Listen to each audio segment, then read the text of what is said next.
4080.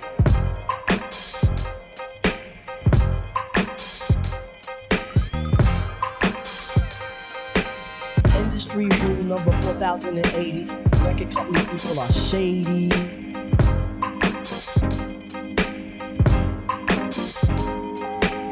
Industry rule number 4080. Record company people are shady.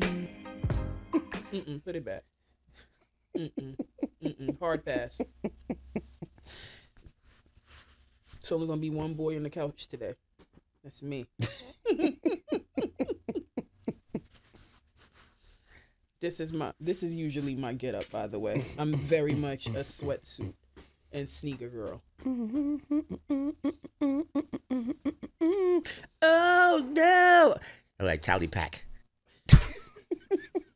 He really came in here dressed like we was going out to the lounge to get some drinks. You did not tell me that.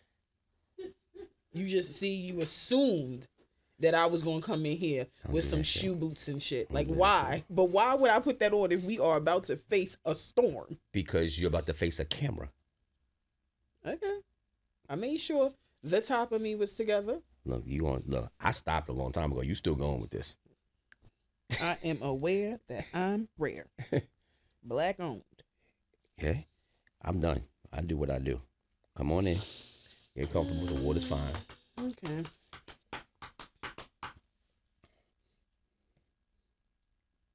Am I tripping? What the hell is that it? It doesn't do it that way. Can you open this, please? I'm tripping today. Ain't you the only boy here? Hmm? You're the only boy here, right? He's basically saying we can go whenever you're ready. Oh, this your show. I'm joining in. It's my show. Yeah, this your show. This your show. Now, if I say it's my show, will that make me doing too much? No. It's your show. All right. You sure you good? You ready? I'm ready.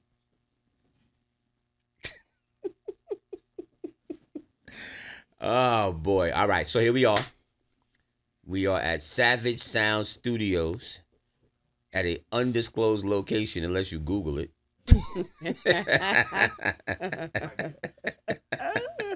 studio's information is out here. And I'm always here. Addresses are everywhere. Addresses are everywhere. As is proper security. Those right. For the Grassi levels going too high. Y'all are funny. People come around here trying to make nigga films. Oh, the nigga. All right, this is industry rule number 4080.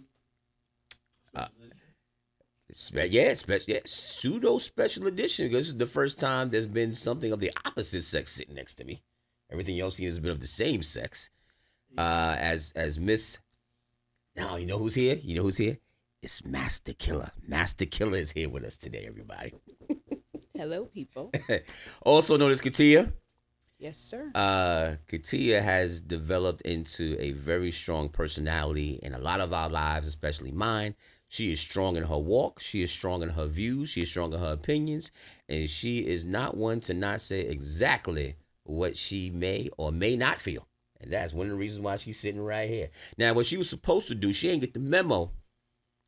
I didn't get the memo, or you didn't send out the memo? You supposed to read the vibes on the memo. Don't start with me. We've been through this. We've been through way too much. She ain't get the memo. So she's BK Katiya today. I'm very Brooklyn today. Okay, I'm bougie, and I'm bougie Tally today. Yeah, I came in here casket sharp. I definitely didn't get the memo, but I'm supporting black-owned businesses. I don't remember the name of the business. That's crazy pants. I know, it's horrible, and it's gonna come to me later on. But it's pretty dope. Right? You gonna blurt it out? I want everybody to take notice of how different the energy will be, although it'll still be high magnitude energy, but how different energy is with Miss Katiya, aka Master Killer, and that's like our inner thing, right? That's our thing, I was right? going for method, man. All right. I'm gonna work with Master Killer. It's your show. So it's a special edition, only in this sense that we kind of want to have a little spin on speaking about relationships, and that's why I invited Katiya to come hang out with us today. Because she has very strong views and very significant views about how she feels about things like that. But I wanted to put a spin on it because we are coming up on 2 years, be March, right? Strong, solid 2 years in Yes. March will be the anniversary of COVID, right? In our worlds, right? We'll come 2 years. I think it was 2 years just past that Kobe passed away. And we're coming up on 2 years plus where COVID is. And I think we had enough intel and enough background to have a real conversation on the impact Right. of COVID in our society and in different relationships as a spin on relationships in general. So the first thing I want to throw in your direction is that we both have a corporate America background, Yes. or what they may perceive as corporate. We'll call it something else when we have our conversations, right? Right. But give me a little breakdown as an introduction of how you feel about COVID's impact on corporate America in totality. Not relationships in the office, just corporate America in general. I'll give you a start off point. You can take it from here. Okay. So, like, for example, we learned through COVID that we don't need four walls. No. Before COVID, every company had to have an office space. Right. We learned from COVID that office space is overrated. Absolutely. I've also learned in COVID personally that if I'm able to be productive from my house, that's where I want to stay. I don't want to have to walk back into the office if I don't need to. Right. I'm set up at home, but because of the field that I'm in, I have to show up at least once or twice. So how much of that is being productive? Because think about in the morning, you spend, if you're fast, maybe an hour and a half or an hour, right? To get ready to go to the place to do the work. Where you actually be doing the work from home rather than getting ready to go to a place to do the work. Right.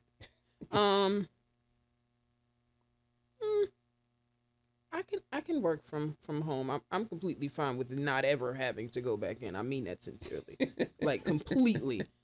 I have a whole setup when the pandemic started because I started working for the company right the very first day that it shut down.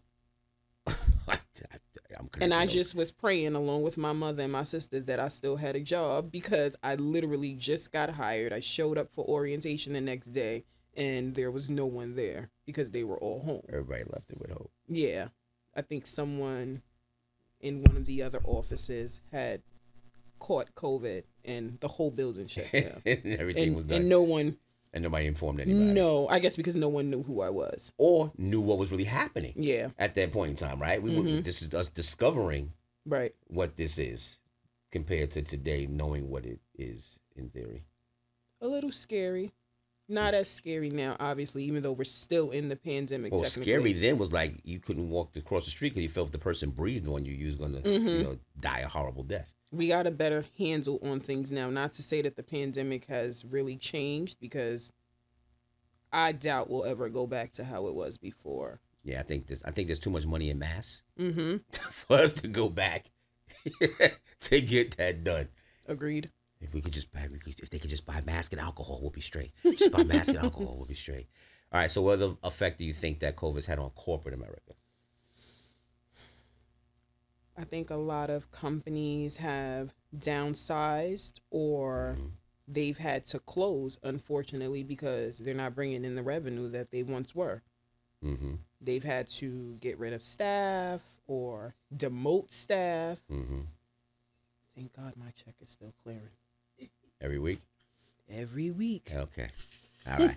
So that's a good point. All right, so you brought up two good points. So working from home has become a norm, right? And getting more done with less has become an exercise that people are figuring out. I think a lot of that more with less has to do with the fact that the liabilities or the costs that they've incurred that they can't get rid of. Right. So, for example, when you buy office space in New York, you don't do it month to month. Right. You sign this really long lease. And it's like 7 years type of stuff. So you have the four walls for 7 years. So when you realize you don't need the four walls, you start saying, I need less bodies because I got to still pay for the four walls because you can't get out of that. Can't get out of that contract. Right. Or if you do, it costs you more to do so. You still got. It's a cost, no matter how you slice it, to get rid of the four walls. That will cost you to lose some bodies. So I think that's a big part of it as well too. Especially when you're buying space in New York and you're buying 12,000 feet and you're paying $30,000 or $1,000 a foot Can't even per imagine. month. That's just totally insane, right? Yes. Right. Yes. That's just crazy. It's just absolutely fucking crazy. Okay, so I just go to the next thing that's in my head. So I have a question. Yeah. As it pertains, I guess, to corporate, is the change in culture. Right? There's a profound change in culture. So With all of this, right? So, and what I mean by that is, you have companies, especially the larger ones, that have real estate holdings in the cities, cities, etc., where they are downsizing their real estate holdings because they don't need offices, because they figured out that we can get as much productivity out without having to pay for office space, like in New York City, which is, and the fact that you're in Brooklyn, right? Your office, like it's like, nah, all we need is 4 walls. right. And we don't need multiple places to have multiple walls. Exactly. Right. One other thing I recognize too is that let's say, for example, it was 10 to 10 from a standpoint of what would be invested to what they would make profit wise. Okay. Companies have learned that per the pandemic will be fine if it's 7 to 7, rather than why is it still not 10. Right. So so if we were looking to make in a normal year a profit of $10 million, we now know that if we operate lean, right, we'll still be at the same place and space if we make $7 million as profit, rather than saying, why is it not 10? And you say, because we brought down our costs, we brought down our expenses, we brought down our liabilities, we let go of these 2 or 3 people, right? And we're not working as fast as we did before, but we're still Getting effective the at job it. done. Yes, yes. And just saying back and saying, it's okay if we're 7 compared to 10, only because it still plays out that what we're putting into the company is not 10, so we're okay in that sense. So that's interesting. So Lou brought up culture. What do you think is the COVID impact on work relationships in the past couple of years? Or how they've been, or how they've changed or altered? Outside of me, people being in their drawers and Zoom calls. Right. Right. Doing mullet calls, right? Business up top, party on the bottom. Or like me, you guys seen that commercial, right? Doing mullet. Mullet call. They're doing mullet meetings. Have y'all seen that commercial Which with the guy who thought it was a Zoom meeting? He came out in the backyard Yes. in his drawers. There's a viral video. There's a viral video of a dude that's doing an interview, and he's doing the mullet meeting. He got the suit on, and what happens is that his kid bursts into the room. So he goes, I'm sorry. Let me go deal with that. And he runs. You see him in his drawers, right? And then, wait. And then it wraps up where he comes back. He's beyond embarrassed. He realizes he just showed his ass on the meeting. He did. Literally showed his ass in the meeting, right? And then the person that's interviewing him says, "It's okay." He shows his ass. It says, "I'm not dressed either." They got us interviewing him. He's like, "It's okay, we're good." It shows, and Lily gets up and shakes his ass. I don't know if he got the job, but that's how it played out. Well, you do know in real time, in real life, by the way, strawberry outdoors. Jeffrey Toobin from CNN. Yeah. Was masturbating. Yes, he got fired though. Wasn't on. Now he's back. He's back now. He came back and straight apologized, like, I'm human. Wait, but didn't he get fired? He got suspended indefinitely, is what they call it when they fire you and take money away from you. Then they bring you back in a triumphant parade. Interesting. Especially if you're not. Just want to toss that out there real quick. I know you'll hate me, but it is what it is. Definitely another conversation. All right. Back to culture. Impact of COVID on corporate culture. That's a good Because question. how much are people, okay, so I got one of these, right?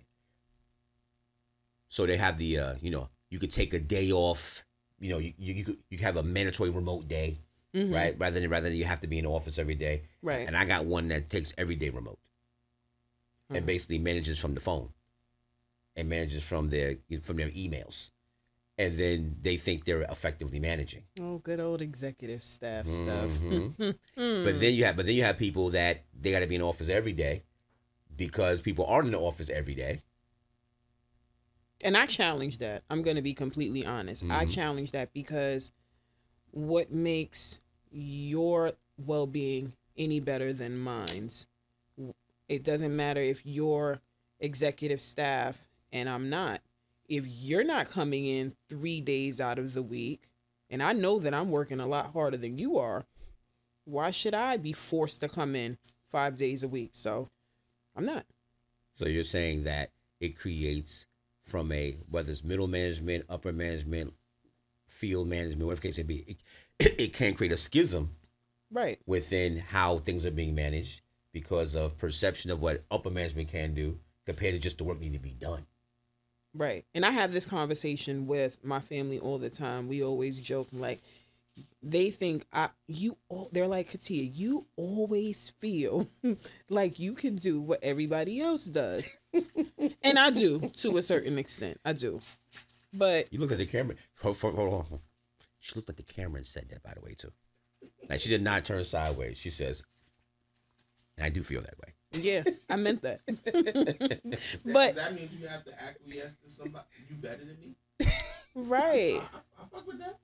And I've always felt that executive staff colleagues have some sort of, they can have a little segregation amongst themselves than with middle management. True. Which bothers me, but it is what it is. Again, I'm still not coming in 5 days a week if you're not. I mean that sincerely because I'm just not. Okay. I have a setup at home to be just as productive as you are. Do I want to work from home 5 days a week? No, because I have to get out and get moving because my idea of working from home is not really the same as other people. Like I'm working from home, leaned on my bed with the laptop and the printer is to the right, but I'm working. I'm just not sitting up at the desk. I'm still being productive. I'm getting you everything that you're asking for in these emails. You're home. So I'm going to be home. Okay. You're absolutely right. And this is where the four walls come into play. Because if everybody was within the four walls, then there would be a level of accountability, but everybody has to get done. Right. And then the schism of, you're not here, so I'm not here, would be off the table. Right. We're all here. Right. So take your lazy ass in your office. I'll take my entitled ass in my office, and we'll go get some things done, and then we'll all go to lunch at 1 o'clock. And I am grateful that there is leniency when it comes to that. So what's your preference? Because it sounds like you're saying you prefer to be in the office. No, what I'm saying is I prefer for there to be a reciprocity of understanding what everybody has to do, rather than it be taken for granted that because I'm in this role, I can, and then lean on those below them because you give them the perception that they can't, when what you said is what you just said. If you're home, I'm home. That's all assuming that the role that the people under that person is playing actually can execute it remotely.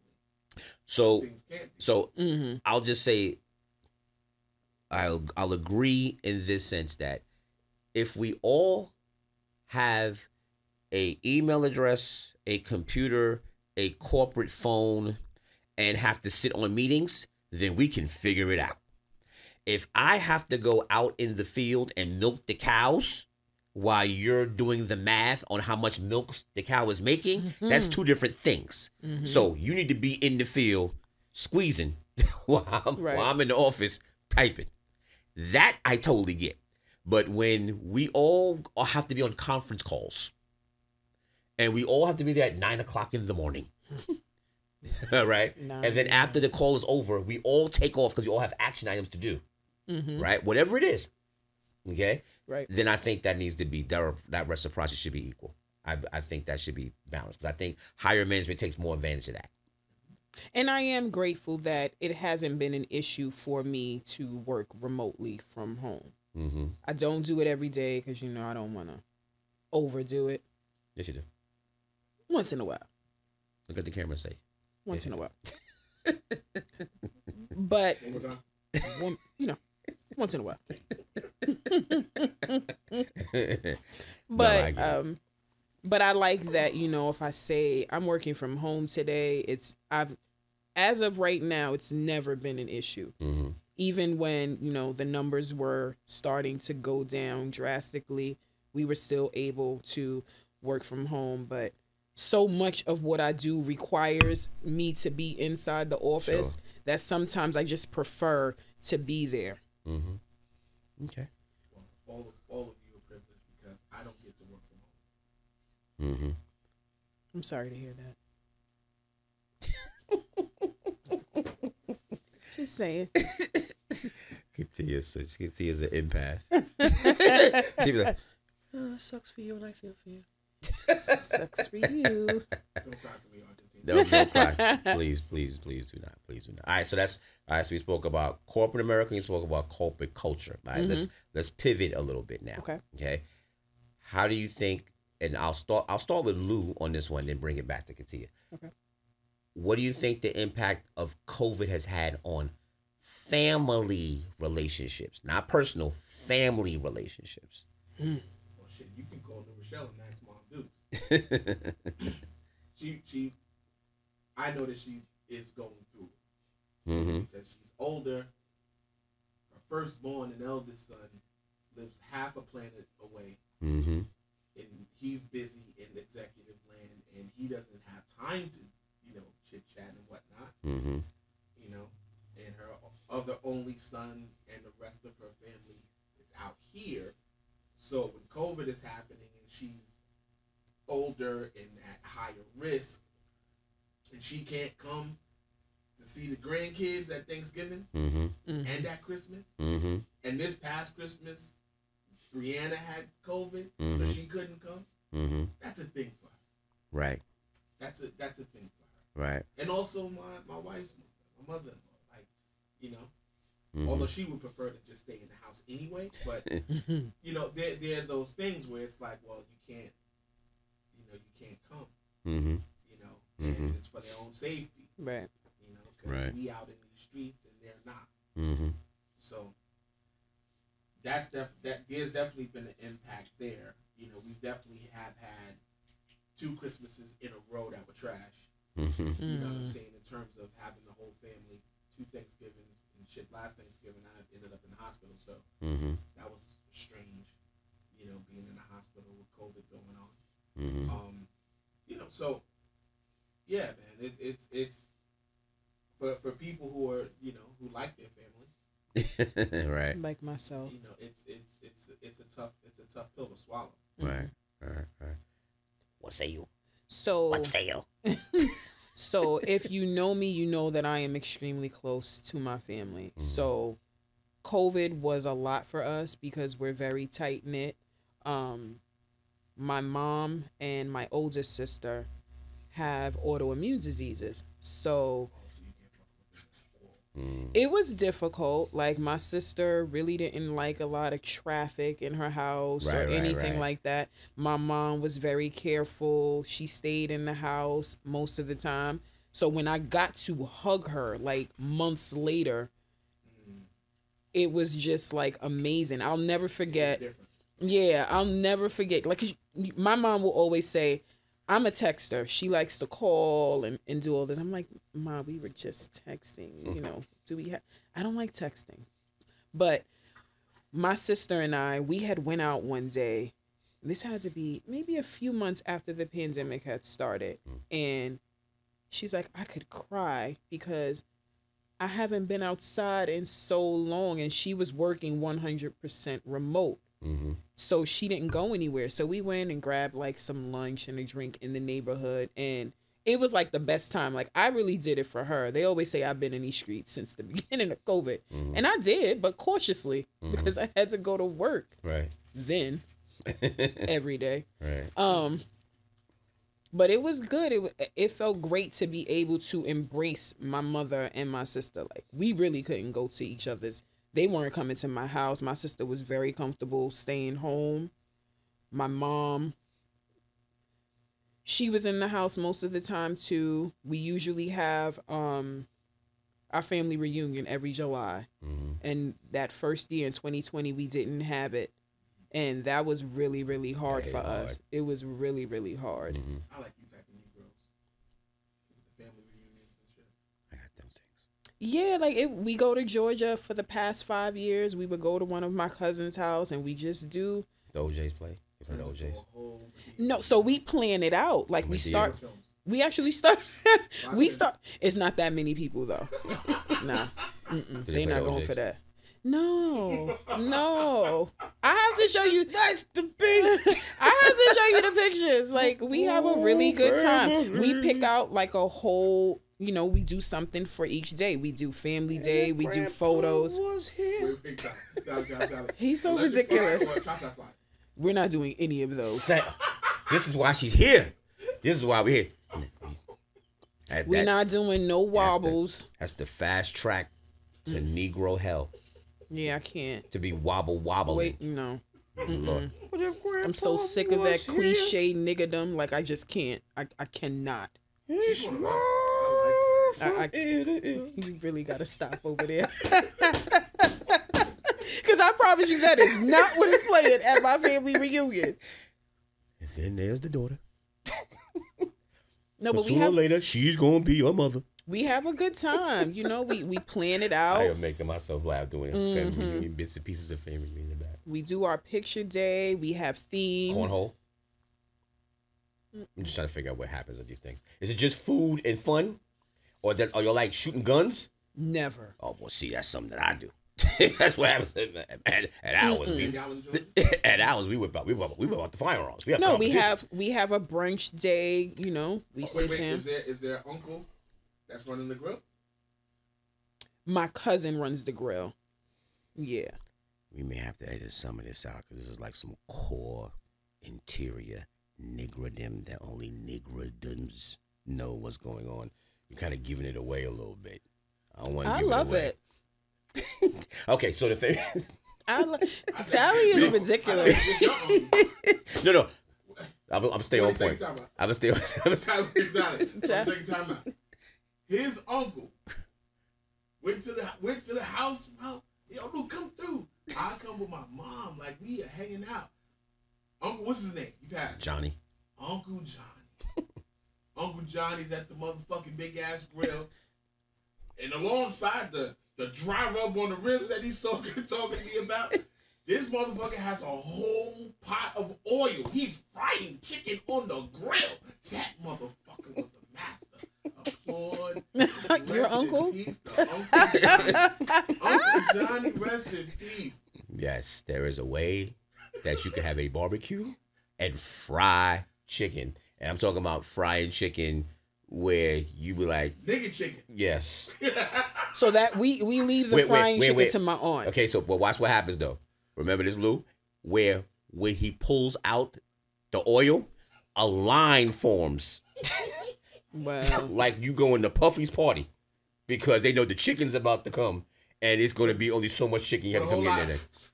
Oh, it's a thing. yeah, it gets a little crazy with my aunt's chicken too. It's usually requested, like we're in there and I see people with their little wraps of aluminum foil everywhere in the cabinets, in the microwave. People got it in the second oven. They hiding it. Yeah, nigga. So here's a question for the two of you. In this new COVID reality, will the niggers at our barbecues continue to be niggers and take Absolutely. Absolutely. Yes. Absolutely. Will that end? Especially my aunt's fried chicken. No. I have personally Especially put my mother's- chicken in the cabinet. Especially my mother. Niggers will make a plate and hide it before they eat. It's your aunt's fried chicken, right? Yeah. Okay. It's my mom's potato salad. My aunt makes an amazing potato salad as well. Challenge.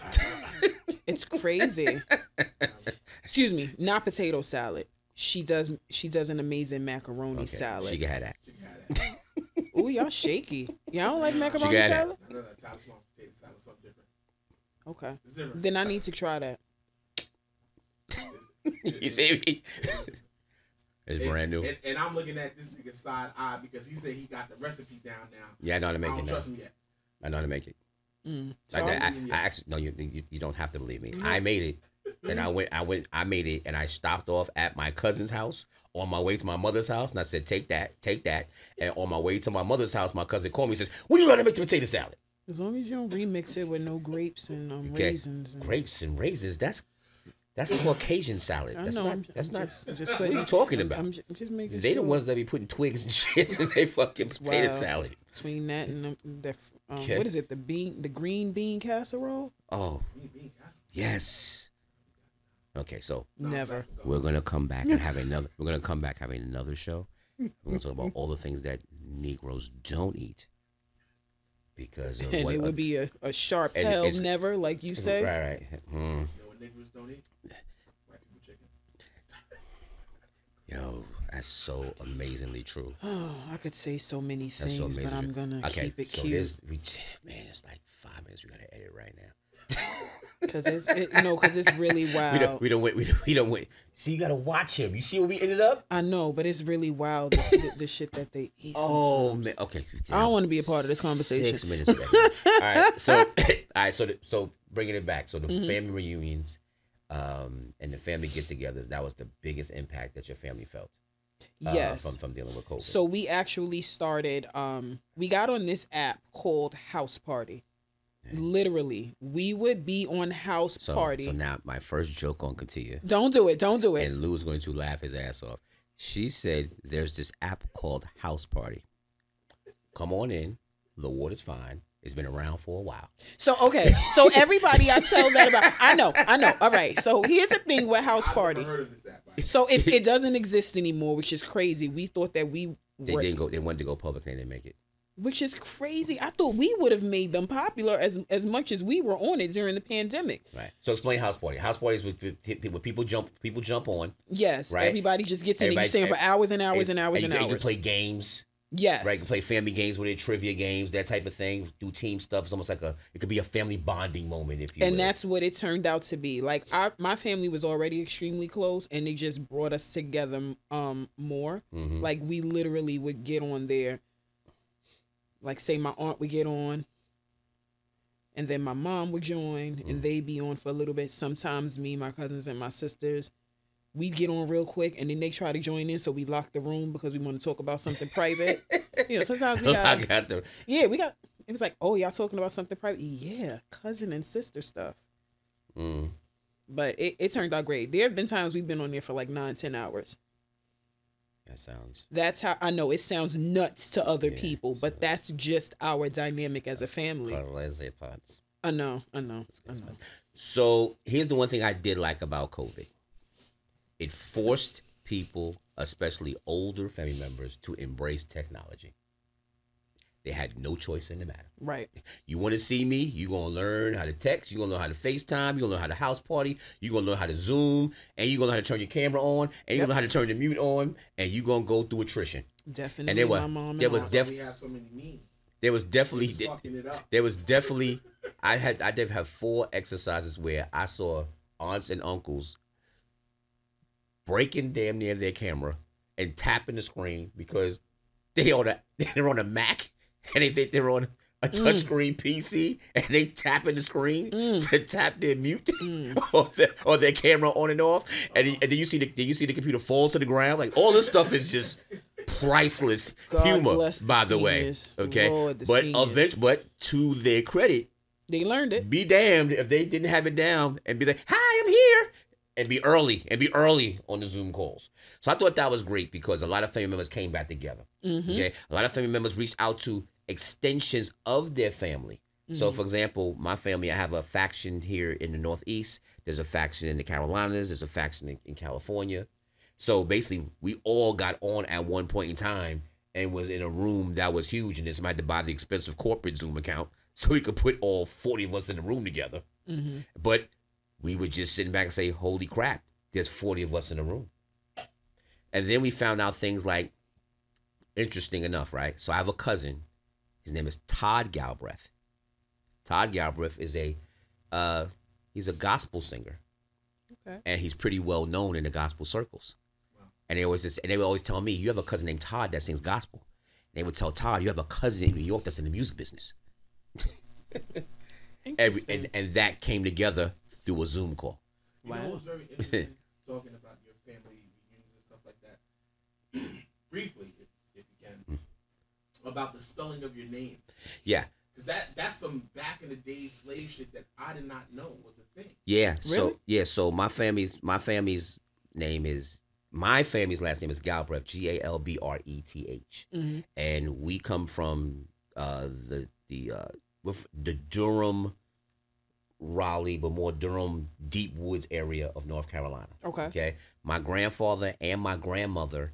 This is funny because when I say this, everybody thinks it's a stereotype. So get ready to tease me for 2 seconds. Okay. My grandmother and my grandfather are both half Indian. I got Indian in my family. I say here comes the joke, but they are, because we have family reunions where, when it comes back, we go to teepees with moccasins at our family reunions. We have two. We have the soul food one, and then we have the moccasin one. Interesting. Okay, so from the Indian tribe aspect of our family, when we went to move and separate around the country, they said that's fine, but we want you to be intrinsic to your area. So you're going to alter the spelling of your last name so we know where you're from. So when I came down to my family reunion, the first question is, who are you? First question is, how you spell your name? Oh. And I would say how I spell my last name, and they would say, oh, you from New York. You from the Northeast. And if you spell it E-R-T-H instead of R-E-T-H, you're from the Carolinas. If you spell it E-A-T-H, oh, you're from California. So it's like when the family broke off, they would know what faction you are from a deviation of one sort of another of your last name. That's very interesting. So what makes it even more interesting is that if there's a Galbraith and it's spelled E-R-T-H or A-I-T-H or R-E-T-H, whatever, there's a good chance that I'm related to them. Even if the spelling of even if the spelling is different. Wow. So now what's happening on social media, now we've done the family reunions, is the different ones are now chiming in. So That's you see, cool, though. so you see the difference. You see the different forms of the names. So that was very interesting. And to bring it full circle, that when I went to the Black family reunion down in the Carolinas, they made potato salad. Was it like your mom's? And me and my cousin was like, "Holy shit, that is the potato salad." So it was the potato salad. That was the verification that we related. Okay. Okay, we're related to you because that's the potato salad right there. Okay. That's the potato salad that Aunt Lowe's bought north. Yes, that is the potato salad right there. So that. But why that's the case. what's the difference in the names? Why did they change it? The change was the spelling was simply because as we spread out around the country, they wanted us to have our own identity, but yet still be core to the relation of the overall family as a whole. And from what we understand, and I need to dig more into this, and from the Indian tribe aspect of the family, that is something that's encouraged because they encourage you to go forth and be who you are and not feel as if you have to be beholding to what the family tribe represents. You will always come home, but you'll come home and be your own individual. You'll be able to grow and build and show another aspect of what you are. So it's almost as if don't be an Indian to be an Indian to be an Indian. Be your own individual so you can be whatever you're going to be, whether it be a musician, whether it be an architect, whatever the case may be, a gospel singer, whatever that is. And then when you come back, your individuality, that's what you represent from that's part of the family tree. That is very interesting. It is. And you know, I didn't know that until I went to the family reunion. Because like I said, the first thing they asked me when I went there is they said, "How do you spell your last name?" And they said, "Oh, you Preston's kid," because my grandfather's the one that took us up there. All right, so there's a whole bunch. So I didn't know this as well too. Dude, John Preston runs rampant through my family, and I didn't realize it until I went to the family reunion. And when I came back, I'm counting my family members. I said, "Wait a minute, Uncle Johnny." My cousin's name was JP for John Preston. My grandfather's name was Preston John. Okay, and there's like 3 more. And then my little baby cousins right now, one's name is Preston, and the other name is Ledge. I think Ledge's middle name is John.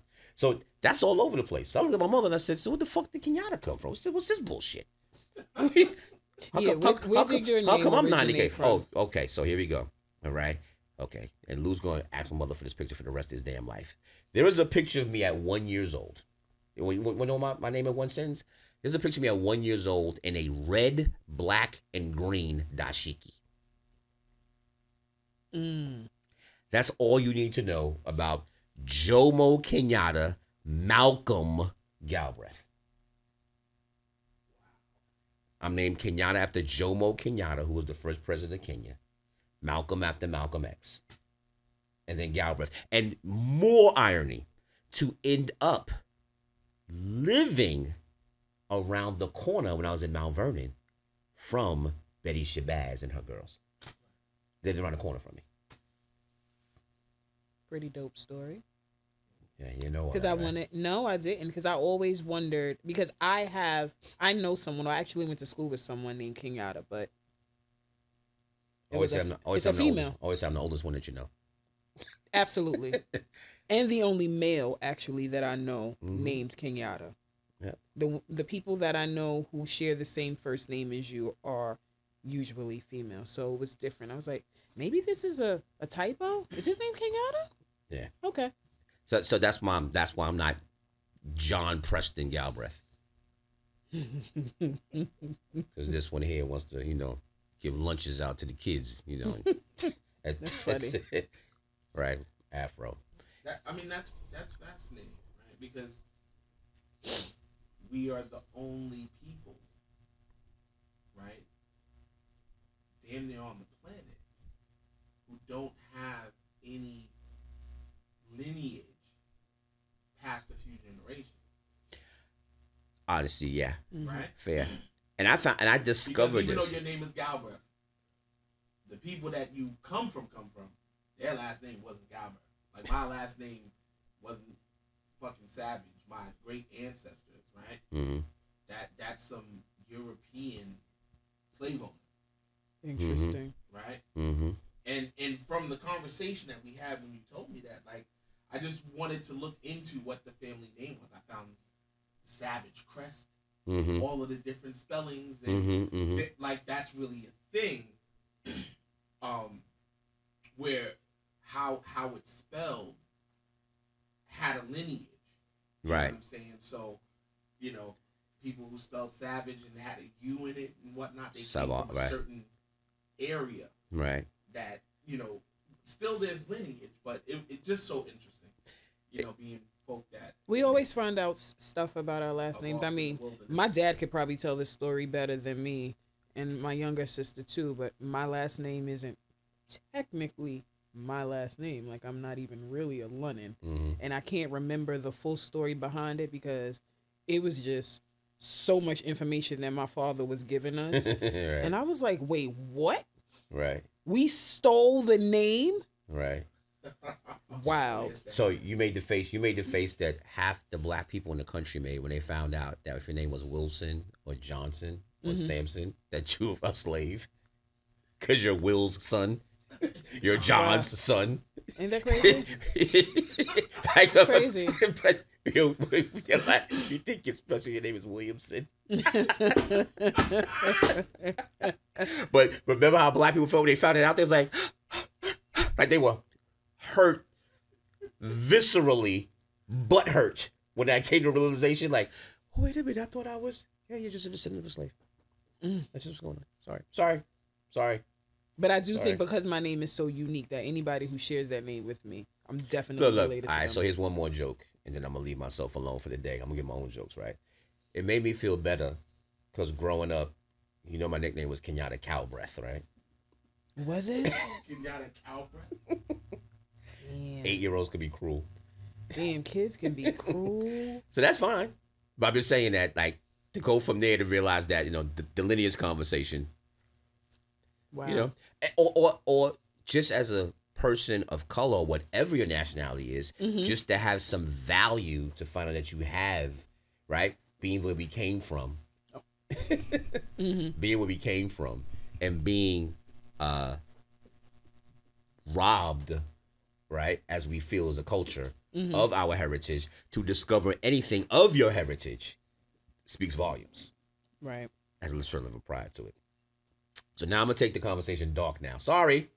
Not the old man no Vince War. He killed him. Sorry. How do you feel about how COVID has influenced personal relationships?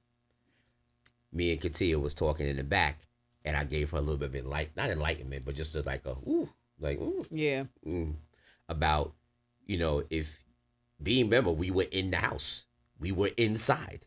All right. So the first joke I made, I think I told Lou this when I said, so if you had a girlfriend on the side, that's out. Right. That's done. Right. Because you definitely staying in the house. Right. If you had a kid on the side, or you got 2 lives and 2 girlfriends, you're finished. Because you can't do it. So that's exposed and that's blown up. So either you're with the mission or you stay with the wife. Mm-hmm. Right. So there's no double life. That's out. Right. That was killed right away. Okay. If you had a girlfriend and one of y'all had better intentions, like I want to marry her, or I want to have a kid with him, well, that kid happened. The kid happened. Definitely. A lot of COVID babies. Right? Like I love him and he don't love her that much. Well, you had the kid on the side. Okay. If you were after her money, you got the money. Mm-hmm.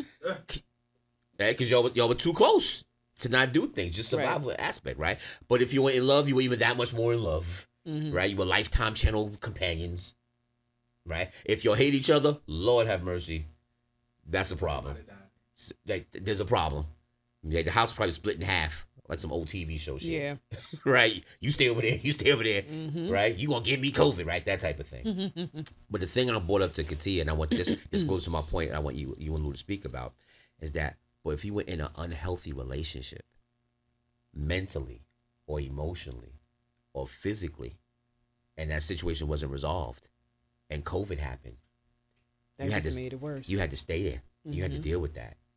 And if the guy was verbally abusive, or if the woman was verbally abusive, or if the guy was abusive to the kids, and I'm going to say something that's going to sound scary and sensitive, but don't get mad at me, or if there's anything awry within relationships, say sexually within the homes, there's no caseworker to come see this. Right. There's no policeman to come stop this. So I just want to give that a little bit of perspective, and then y'all can brighten up the room a little bit. But what has COVID been on the personal relationships? I could say honestly, and I'm not going to go into any detail, and Lou don't make a joke about it, is that I lost a significant relationship due to COVID. Okay. Well, for me personally, I think it strengthened my relationship because I got to be around my partner. Okay, so I was gonna say with I'm sorry, Katiya is in an absolute committed, loving relationship. I am. Y'all should know that. Watch this. How you gonna be proud of me? Hey Ken, how's everything going? You proud of me? Yes. Yes. So it actually strengthened our relationship. We were already close. Like I told you the backstory about my partner and I and how we got together. We were friends first, so we had that foundation. So we didn't really have any issues when we were home. I think that's when I started like delving into the cooking a lot more because I was in the house. It domesticated you? Yeah. COVID domesticated you? Cooking all day. I have never been to the supermarket so much in my entire life than I was. No, I haven't. You're liable to find me anywhere in the 5 Barrels 2 to 3 days out the week going food shopping. At the food store, $150. Looking up some fish for damn sure in the fish department. Finding all kinds of recipes, things that I could make, different stuff, like just branching out and doing things. But we had it didn't do anything. Okay, so that helps your personal relationship.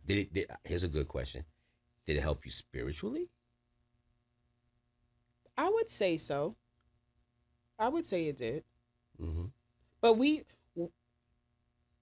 Ken and I are just good together. Not to say we didn't get tired of each other because, yeah, everybody, we're human. Like, all right. The space is only so big. Right. Like, I'm going to go for a walk or I'm going to do something. But for the most part, we were good. Okay. Taking advantage of not having to go to work. Damn. I loved it. What you got, Lou? How did it affect your relationships, personal relationships? It really didn't. Not even a little. Right. Mm-hmm. Like, I'm married 15 years already. Yeah. So So back out to we are already comfortable. Mm-hmm. But it was Baby, not don't you? it was dope. I mean, because obviously, I'm self-employed running a studio, so my schedule is my schedule. I'm Mhm. home when I'm home. Mm-hmm. And Lainey got a brand new job literally a week before the shit shut down. Mm-hmm. So she was, oh, you can't come into the office. Mm-hmm. So what it was that for a while. Shit, she got 2 promotions on COVID during COVID. Mm. You know what I'm saying? And we were Over be damned. we were all chill. And a typical day in my house is like a goddamn sitcom anyway. Mm-hmm. So it wasn't really any issues. Obviously, you get a little bit of cabin fever just being in Right. the house. Definitely got cabin. You know what I'm fever. saying? But it's kind of like we commiserated in the fact that we were stuck and couldn't go anywhere, Mm-hmm. whatever.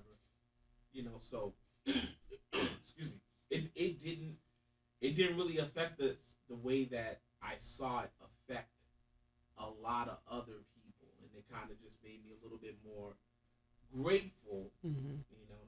I would never say this to her directly, and she'll never see this podcast, so that's okay. It made me grateful for our relationship because Right. that tough shit we brushed off. Right. Like what none. Right. So I might be the antithesis of that, but the beauty of it is the armor and growth Mm-hmm. that I've built from it. The family relationships stayed very strong. Mm-hmm. Stayed very strong. I'm proud of my brother and sister because we're not I wouldn't call us estranged. I would call us blood relatives, Okay. right? But we're not like just you and your sisters. Okay. All right. But they're around. They're around. We're not like you and Kurt.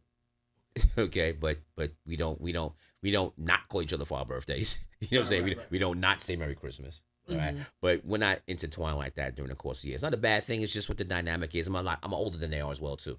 Right. They're younger than me and they're closer in age, so that's that thing. Excuse The rest of my family members, we definitely was like, make sure you're good and was reaching out. What I definitely liked, and both of you fall in this category, Mhm. right, is that the friendships that you had Mm-hmm. were the friendships you solidified. Facts. Okay? If you had a friendship and the friendship had a value to it, and not that it mattered when it mattered, because, when COVID happened, let's just say me and Lou, when COVID happened, I didn't speak to Lou in March, April, May, maybe June, but somewhere around July was good. And we was both like, and it was genuine as it could be. Mm-hmm. and not for nothing, I'll say, when speaking of like relationships outside of like a romantic one, remember I caught COVID in March when it closed down, Mm-hmm. Mm-hmm. and then in November, literally Thanksgiving night that same year, I was in the hospital with a heart condition because the COVID weakened my heart, Mm-hmm. and the typical Virgo me didn't tell anybody. I tend to duck in the covers and just deal with shit. And a childhood friend of mine, he's maybe a year or two older than me, his son had been coming to the studio. So his son is like 19. Mm-hmm. So I'm like Uncle Lou, OG Mm-hmm. to him, and he's doing his rap thing. And we got really cool. And he's not, Omar's his father. We weren't as close as some of my other friends like George or Right. Jua or whatever. Right. But we grew up together still. Like he's the homie. He's my brother. Mm-hmm. But his son went home and said, "I think there's something wrong with Lou. He's not feeling well." Mm-hmm. And I wasn't answering the phone as I do. Mm-hmm. Just kind of shutting people out. And it was kind of like the 6 degrees of separation network. Mm-hmm. So Omar calls Jua in Florida. I'm literally in the hospital. Jua calls me from Florida to cuss me out because I'm in the hospital with this condition and I didn't tell him. Mm-hmm. And then out of nowhere, there's George and there's Mama Keisha. And then we end up talking because I hadn't told you either. Right. And he's like, what the fuck is going on? And everybody Well, was super concerned. Well, here's what happens. What happens is that we have a birthday network that starts around September. We never miss that.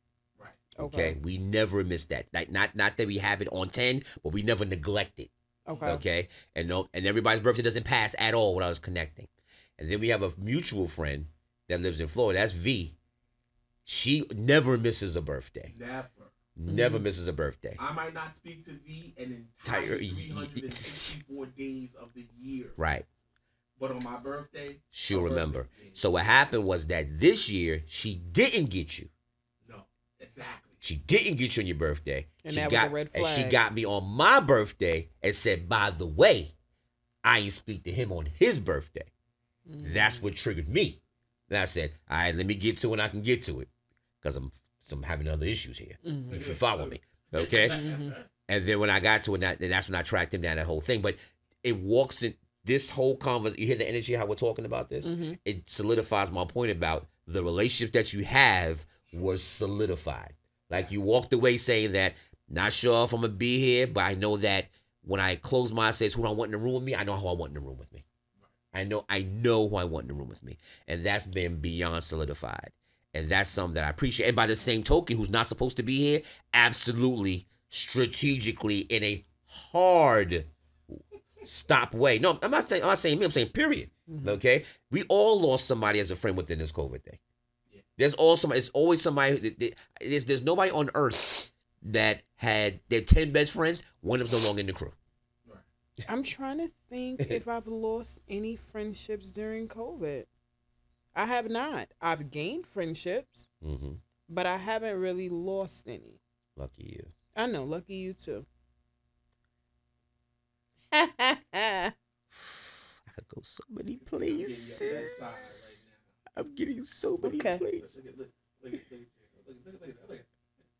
It's a good one. It's a good one. Very much. Baby, now don't you so ever. So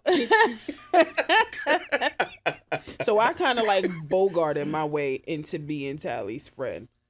Like he wanted to just be co-workers, and I was like, absolutely not. I'll let Katiya tell the story. Can I talk about your great angle here?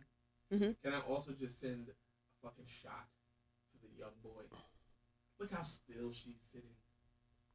Well, perfect posture. when we Katiya has to go back and tell that story though because it's about me, so we don't go back to that. But wow, what that I just gave it back. You just shot. I just shot it back. He's something else. He's really something else. I told her, I said this one will be a lot more calmer. Just because of the energy that's in the room, it'll be that much more better. But I think I am like Lou when it comes to friends. Like when Lou shuts down because he's not feeling well, I shut down for the friends because, to be very honest with you, and Lou will laugh when I say this, the day that there may be some nuptials in that second pew,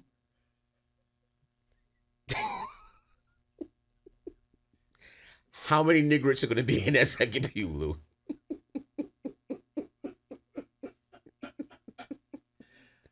Oh, stupid.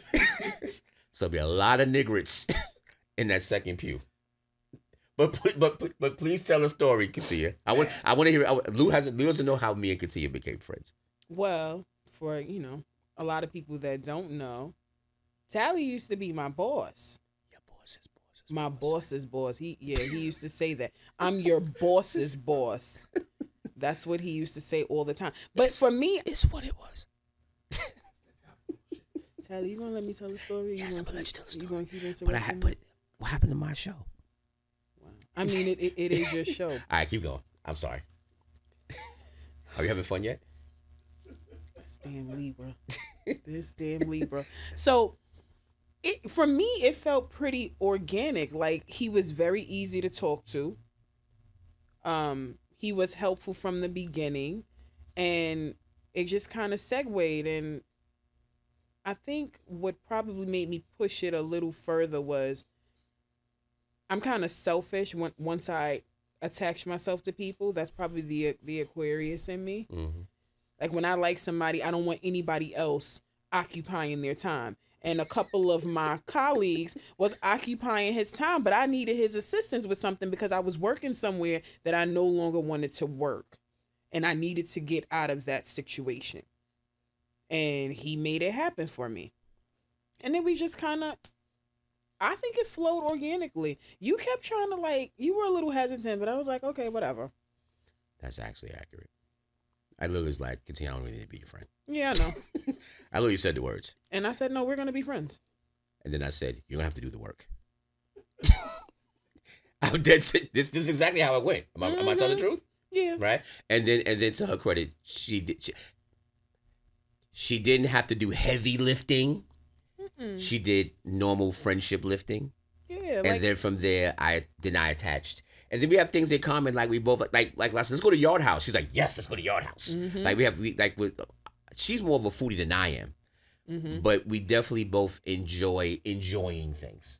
Yeah. So like if I say they got good whiskey over here, she's like, let's go. Right? She said they got good crackers over here. I'm like, let's go. That type of thing. Oh, Lou, and then here's the one thing that solidified it for me. I said, Katiya, take me out someplace to eat. Right? And she didn't blink. She's like, okay. And she found a spot on Mamaroneck Avenue in White Plains. Yes. And I was like, oh, this is great. And then we had this whole bullshit aha moment because it's not far for her. It's not far for me. And now you said you actually love that place. And I absolutely did. And we enjoyed ourselves almost a little bit too much because we had people looking at us like, what's going on with those two? You know, mind your business. Right. Mind your business. There you go. Spring days, good day. Yeah. a I good am, day. aren't I? Shout out to my Brooklyn people. Okay, we're so editing that part out. We don't say shout outs on this damn show. Okay. Jesus Christ. There's one person that's watching this right now is going to be like, yes. You know what that is? Ange and her East New York ass is going to be like, yes. Brooklyn. Oh, Jesus. Lord, I can't. All right, so forget my agenda. The hell you want to talk about now? Well, originally we wanted to talk about we were talking about relationships. That was what we were going to discuss. I remember when we had this conversation a couple of weeks ago. So Katiya is in a healthy relationship. Lou is in a committed relationship. No, I wasn't finished. Jesus. He said, I'm going to let you finish, but I'm going to let you also know that I'm in a committed, healthy relationship. All right. So saying, just in case she catches me editing this. Okay. Negro. Negro, what are you doing over here? So Lou and Katiya are in healthy, committed relationships. Mm-hmm. I am floundering in a world of what the fuck is going on planet Jupiter. Jupiter. No, I can't even man-whore it. I can't even get to that part. Yeah, it's wild out here in these streets. I can't get out there. But I always say that if I were not in the relationship that I'm in now, I'm positive that I would be single because I just don't have time for the fuckery that's out here. I just don't. I had got out of a long relationship prior to getting into one that I was in now, but I also had to work on myself before I started that relationship. Say that again. I had to work on myself, and I still am very much a work in progress because Raise the volume on the edit when she says that. because a lot of my previous relationship, without going too deep into it, it was very long, but there was a lot of toxicity in it. And when you're in a very long relationship that doesn't really end on the best of terms, and there was just a lot of negativity and a lot of things that you endured, you're hesitant when you step into a new relationship. So I wasn't trying to give that energy on purpose to my partner, but it just kind of happened. Mm-hmm. I just want to say that you know. Thank you so much. She was not going to come on here if they were not. No. I nailed that one, right? You did. I nailed that one. Good job. Okay, master killer. So, I am. The word is not envious, and the word is not jealous. It is a healthy. I don't know what the word for. I don't know what the word is, but it's a healthy appreciation / hate that you guys are in healthy relationship, because it's tough when you have to, not as you get older. It's tough when you realize that you can't, when you come to the life realization that to be successful you can't do it by yourself. Mm-hmm. Right? It takes a tribe. It takes people to support you, people to work with you in whatever it is. Right. Right? Not necessarily trying to be successful or not successful. If you just want to have a healthy home, right? That functions properly, where the bills don't win. Right? It takes more than one person to do that. And I think the only point that I have is that, and I appreciate you for this. I truly do. Right? Because Katiya gets a lot of what comes in my life. Who it is, like so Lou asked me, so what's going on with you? Like, ask me what's going. I give Lou nothing. Lou has no idea who's been in and out of my life. Whereas Katiya has probably seen every picture. And I'll tell him if it's a yay or a nay, or maybe you should give it a little chance, but Now, what she's also done, Lou, you're gonna appreciate this. Okay, she's allowed me. I'm gonna let you explain it better than I can, because I'm gonna say it halfway, but you're gonna fix it, because I say things a certain way and Katiya doesn't like how I talk about this way, right? So I have had a major issue with my culture. Okay, male and female. This is why. Now we could joke about the males and use the word nigger and nigger films, right? We could do that all day, right? But when it comes to the women, right, that's a little bit more sensitive. Now what happened is that. No, I've been okay. We'll you know what? For the sake of this conversation, we'll call them nigger filmmakers. You know why? Because they are making movies, they are making plays, and they are playing games. I cannot. How good was that? That was a good one. And accurate, right? So what would happen is that Katiya would remind me that keep your options open. Right. Don't be so close-minded. Right, and don't let, and I'm gonna say it in a way to make it, and don't let one Latina girl ruin it for all the other Latina girls. But she's not talking about Latina girls. Okay, so what would happen is that literally people would pop in my life. I would literally go to Katiya and be like, "What you think about her?" Like, you gonna call up like, "Oh, well, you tell me what to do." So, go ahead. This is where you jump in. This is us exploring a friendship. This is exploring a male. Female, healthy, compliant, caring friendship. Go ahead. So here's my thing, because that's a very deep topic, and I have had conversations with my partner and his brother about it, because it just, while you are entitled to date and fall in love with whoever you so choose, I have a problem. Yeah, I have a problem with you gotta zone on her face when she says with black men who choose to date only a specific type of women. Again, you're allowed to embrace whatever culture you want, but it bothers me as a black woman to hear another person of my culture tell me that they prefer to date this type of woman because of X, Y, and Z. Okay. I don't think that that's fair, because there are a lot of powerful black women that you can date. Yeah, because this is a topic. This is a topic. Because I've gotten in heated debates with friends about it. Because you can't tell me, for the sake of tiptoeing, you can't tell me that a Hispanic woman is going to be better to a black man than a black woman. I'm not subscribing to that. Whoop, whoop. I'm just not. Whoop, whoop. That's the sound of the beast. Because I feel no, I'm being honest. Because when you do that, let me just finish this really quickly. Please. I'm sorry. Because she did me to me just now. You caught that? Let me just finish real quick. Hey. Because when you do that, I feel like it puts women of that culture, it allows them to think that they are superior. to us black women. All right. That they're better than us because they're getting our black men. I actually have a friend that I used to work with who used to have a friend that he was cool with. And he said that he doesn't date black women because they're angry. They have attitudes. So why is it when a black woman gets upset about something, it's a problem? But when a Hispanic woman does it, she's spicy. What is the difference? We're given the same. But here's the thing. Thank you. She gonna cuss you out and give you food, but how do you know this black woman not gonna do it either? Like typically, typically, Lou's MO is to troll the conversation. Yeah, I'm sorry.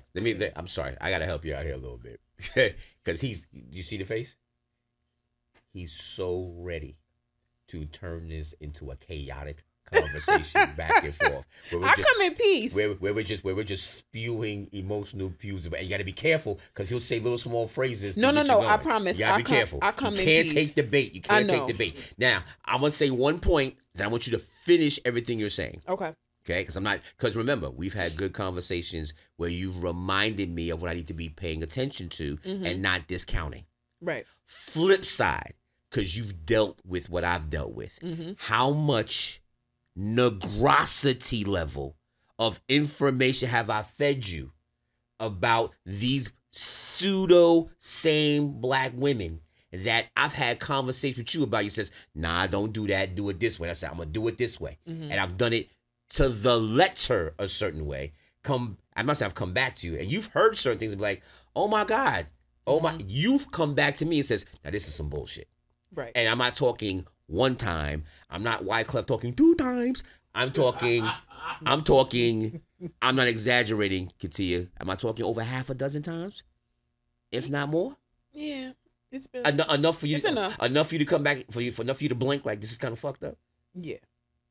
Now I want you to finish your point about the black woman thing, because there's a problem there. Oh my God, this is going to be the highest rated one we're doing. I think that 500 subscribers. I truly feel that it's a problem with every culture. I just don't I don't like when our culture is being singled out for the same things that another culture does. But it's called something else. Okay, so what you're saying fairly is that the fucknaciousness is every culture. It's not just... Absolutely. Okay. Can I make a statement that agrees and disagrees with you both? Okay. So, this is from my own personal experience. Happy Valentine's Day. Callie, because Callie in particular has had at least a slightly bird's eye view in, I'll call her the unsub. Prior to me, meeting my wife. Mm-hmm. The thing is, because I had a similar take before I met my wife, but the take wasn't that I wasn't going to date a black woman. Mm-hmm. My take was I was not going to date a black woman who was raised here in America. Wow. And clutching the pearl. My God. In that most that whoever this person was, when I was like, I had sworn off women, like the unsub prior to my wife. That experience was so bad that I swore off women for 2 years. Mm-hmm. Straight. Okay. Mm-hmm. Because I just felt like any shit I get into, I could just have another baby mother, just out here wilding. Mm-hmm.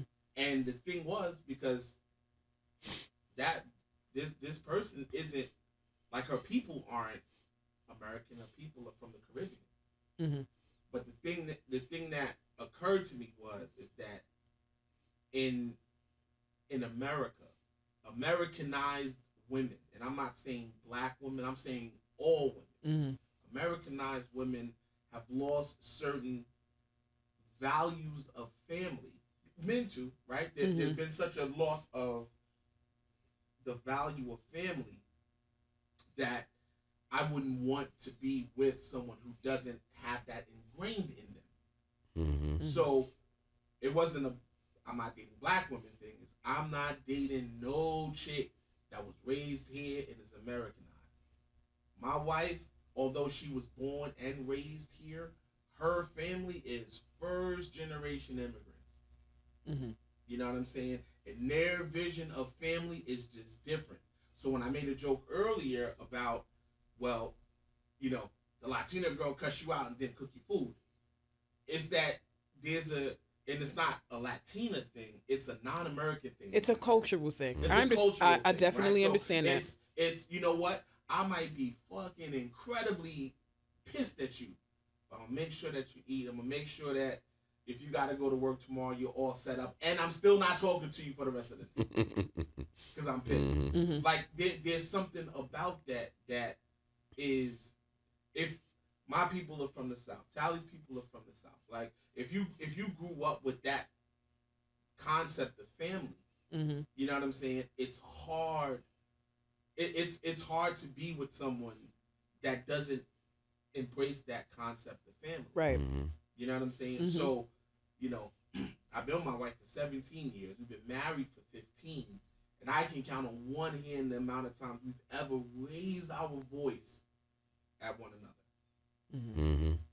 In real angst. Like, we have a sitcom every fucking day in the house where we're, you know, but we're playing. But where it's really, really serious and we've raised our voice, I can count on my hand. And that speaks to the family values. And that's because even though, you know, like my wife she's gotten to be a real high executive.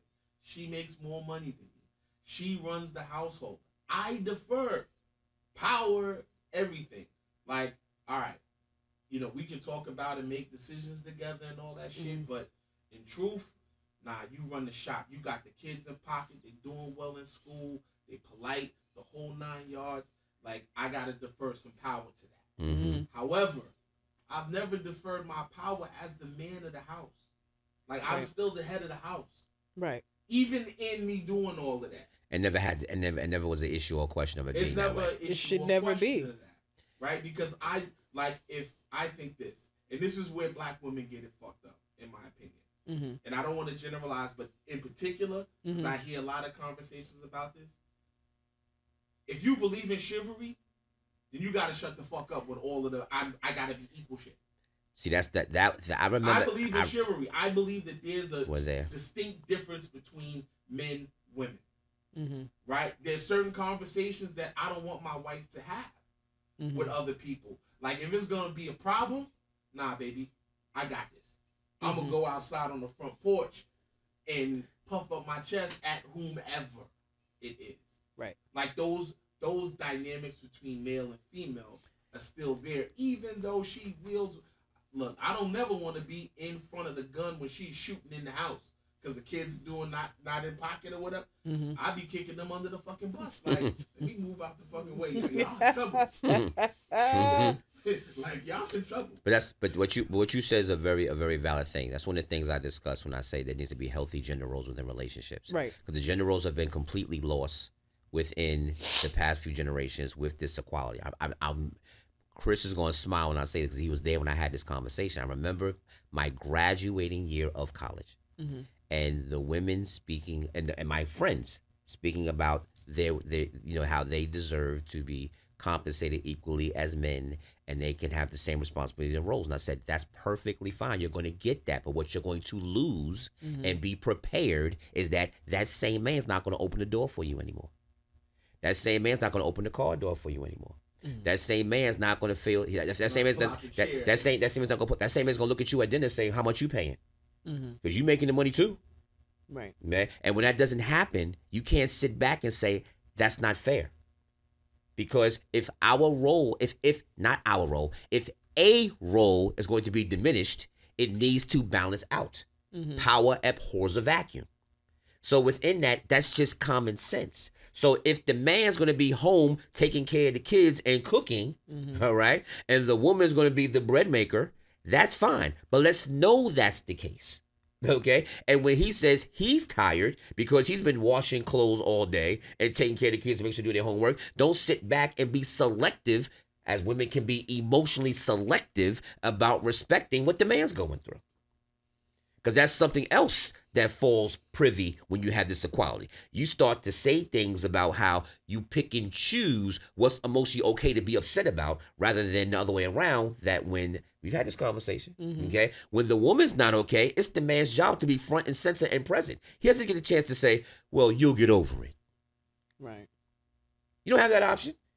The second you say that, you call your sister, your mother, and he's all types of assholes. Because he's an insensitive motherfucker. But the second that he's doing everything, he says, I need a minute, I'm not okay. The woman takes a chance. I'm speaking with this in equality. I'm not saying in a proper general situation. I'm saying where is equality there, she'll sit back and think about, well, I don't know if that's viable for you to be upset about today. Right. Grow some balls. Get a backbone. How many times have we heard that? Yikes. Okay? Rather than saying, are you okay? What do you need? Anyway. And I What had say to. about that, Brooklyn? But no, her point, look, from a standpoint of what our culture needs to do as a whole, okay? Men of the culture of color waters themselves down more than any other nationality. Okay? And that within itself, just from a standpoint of colonization, if you want to go that deep with it, needs to be maintained on a certain level. Okay? Because here's something that black people, I'm not saying black people do, probably at the highest level this may happen. They do it in Africa. Okay? But we don't do arranged marriages. No. Okay? Just to keep the bloodline straight, just keep the culture straight. Everybody else does.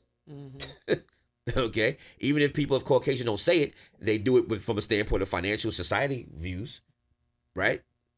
We didn't know what the word cotillion was until we saw white people.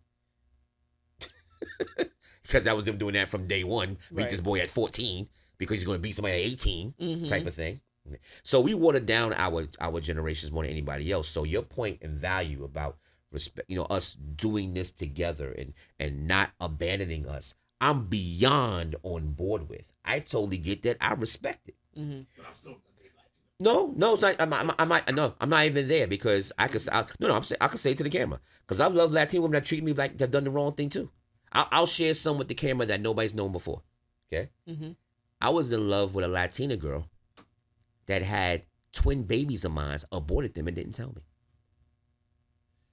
ouch. I had to live with that, and you know that person. So no different. That's that pick a color, okay? Because that happened too. Right. All right. So within that, I'm fine. Okay. I got the scars on my back. I'm Denzel in Glory. All right. But I'm still making movies. So I'm fine. I'm just saying that I get it. But if you hear how I'm speaking to you and how Lou is speaking to you, we don't not get it. We need them to get it too. Right now, they're choosing as a collective to not get it. Especially when pure stats dictate that eligible women who have means compared to eligible men who have means, the ratio is over 7-1. Interesting. So to be that way and have any level of teeny bit of entitlement, which is what I'm calling it, that's my emotion coming out. Okay. And carry themselves that way, I'm sitting back and saying, well, for what? Well, yeah, you and I have had conversations about certain women. For what? And I've told you, no, leave her where she is. Okay. But you're not, but what you're looking for and what you're aspiring to have, the playing field is so small that for you to be that way isn't beneficial. It's being a basketball player and saying, well, I shoot jumpers, but you're 7 foot tall. There's too many point guards. You may want to sit in the middle of the court and start dunking the ball. You have a better shot of getting in the NBA. That's how simple I'm making the analogy. I'm not comparing them as if it's right or wrong. I'm saying that know what your environment is. Okay? You don't have to like a guy that's bald. You have to like a guy that's short. I get it. Okay? But don't think that he has to check 10 boxes before he could be eligible to even be in your world. I've told you this one before because there's an 11th box that woman always forgets. That person's not stupid. Well, Everything you got, you can have. But don't forget that same person is not stupid. And then when he says things that challenge you or make you work harder or challenge your power that you believe you have because you're on an equal playing field. Because as Lou just said, it might just be a testosterone thing. It might even be a brain thing. It just may be somebody's at the front door. I'm getting the door. And you knowing that's what he has to do. But if you're not going to recognize that, and then you don't recognize that subconsciously, emotionally, and mentally, you don't recognize him on a small scale, you're emasculating him by doing such. mm-hmm. But yet you never want to be talked down to as a woman, not respected as a woman, Right. not seen to be on an even playing field, but yet you can use your verbal gymnastics to do that to the man. This is the beginning of mental, emotional, and physical abuse in homes. I'm giving you the foundation. It's true. It's true. Because that's the pay. Because that's the payback. Because if you're gonna be that way, then I'm gonna be this way. But I'm all look. I got black pants on. My shoes are beautiful in black. You got a black outfit on. You know what? I love black. Black and black, as Chris Rock would say. Okay? I want to see black love win all day and twice on Sunday.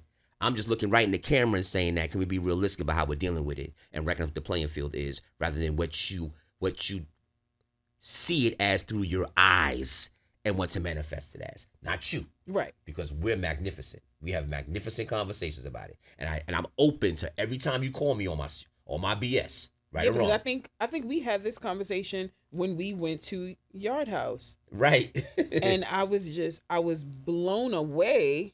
But I let you tell me. I gave her the stories. Yeah, you gave me the stories. You want to tell one story? You can go ahead. Tell your story. It's your show. I'm gonna chime in. Maybe So with the rolling of the eye of some sort. I called Katiya and I said, advise me on this. Okay. Met a young lady online. Yeah. But COVID, where we gonna meet him at? That's how that starts. Right? Mm-hmm. COVID, we inside. How I'm gonna meet him? Right? This person lives I'm not gonna say where she lives. I drive to her. Mm-hmm. She does not drive for our first 3 or 4 interactions.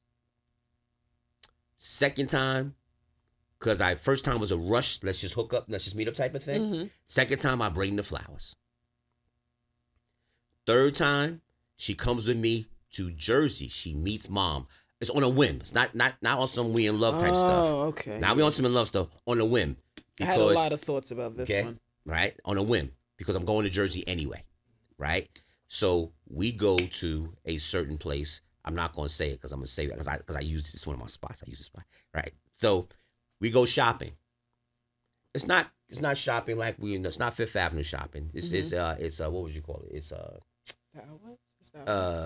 like when you go like apple picking and you go like to little different shops and they have stores like a little like that. town area. It's a little town area, right?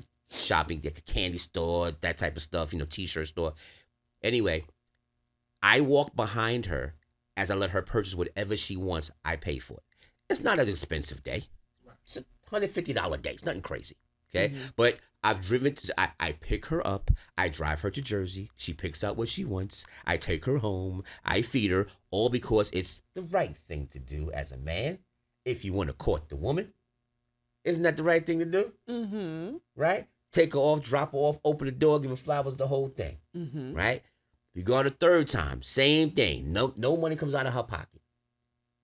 Right? So after 2 weeks, so it's going good because we've seen each other about 3-4 times, less than 2 weeks, right? We should be in an okay place and space, right? We're talking and she tells me, I'm not sure if we're going to be speaking for the next couple of days because my phone's going to be off. And I said, okay, no problem. Mind you, I had something happen with me personally. So I said, no problem. I'm going to be busy as well. Look at Katiya's face. Because this story was just wild to me. And Katiya, did we not co-sign before we moved forward? We did. right? We said, give it a shot, right? The whole thing, right? All the things I said, why not? You said, don't do that. Be a little different. And I said, okay. So afterwards, Lou, approximately a week later, we reached out to each other. And she says, I don't think that we're going to work out. And I said, well, what happens? She says, well, I don't think we see things the same way. And I said, well, what's going on here? She says, well, I told you that my phone wasn't going to be on and you didn't do anything. 2 weeks. 2 weeks. And I said, and she says, and I think you want more. I think you don't want a 50-50 relationship. I think you want me to be more giving and be more than 50-50. And I'm sitting back and I'm saying, I'm fucked up already. Right? I said, Sounds wild, right? I said, I don't. Also, was she giving you a hint that her phone was being turned off? That's what I told him. With the expectation for you to pay the bill? Yep. Oh, ain't that a bitch? And then what happened was I asked her, I said, just because we had a good time. I'm not mad yet. I'm just trying to understand, right? I said, well, usually when people have, financial duress, there is a family member or a mother or a friend or a good friend. There's somebody that's there for that. And if it's a phone bill, we got 5 friends. Can I get $20 from you and from you and from you, and then take care of it? I said, when did I become the point of contact? I said, I'm not mad. I just don't understand. All right. Of which she said, well, I think you want more than, you. I said, you want a 50-50 relationship. I don't want that. And you got that from what? And I said, but wait. You haven't put a dime out your pocket thus far. I drive to you. I pick you up. I drop you off. I feed you. I bring you flowers. I take you shopping. So I don't know what part of 50 you can spell within this conversation, because I'm doing all of the heavy lifting willingly because you're interested. You want to get to know I her, like see where it can go. Isn't this? I said then I left it with this where I said, isn't there a thing called courting? Does that still exist? So then after that point in time, I get this thing. Look, I'll say it to the camera. I get this thing called emotional epilepsy. Okay. It's just too much shit going on. Lights are blinking in my face. I don't understand what's going on. And I call the Wu-Tang. I call the Wu-Tang Clan. Okay, I start dialing. Wu-Tang Clan one by one. One by one. Master Killer picks up. Master Killer picks up. Okay? And she and to her credit, she hears it in my voice. Yeah. It was she heard it in my voice, right? And respectfully for Ken. Right? Because she was with her boyfriend at that point in time.